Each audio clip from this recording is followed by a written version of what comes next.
আয়েশা সিদ্দিকা রাসূল পাকের একটা চাদর মোবারক শরীরের মধ্যে লাগালেন, জড়িয়ে ইনি কাজকর্ম করতেছেন।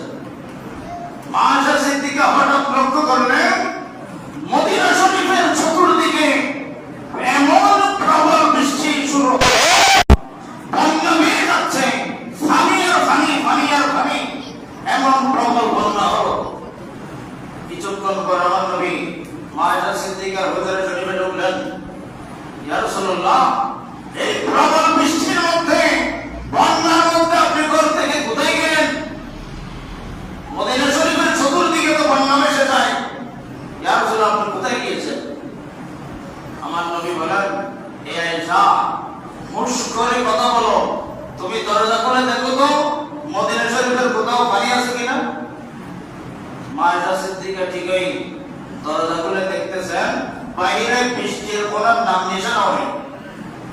ইয়া রাসূলুল্লাহ, আমি বৃষ্টি দেখেছি সেটাও ঠিক, এবং বৃষ্টি দেখতেছি না সেটাও ঠিক, আমাকে রহস্যটা বলতেই হবে। বলতে বলুন সুবহানাল্লাহ।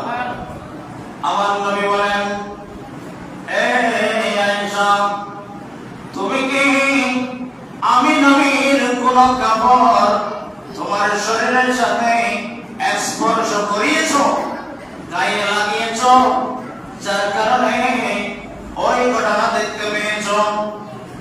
আমি নবীর জন্য অন্য একটা জগতের মধ্যে মারা গিয়েছেন, যার কারণে আমি নবীকে সংবাদ দেওয়া হলো ওই আমার উম্মতের জানাজার নামাজ পড়ানোর জন্য দুনিয়াবি জগৎ থেকে অন্য জগতে গিয়েছি আমার উম্মতের জানাজা পড়ানোর জন্য।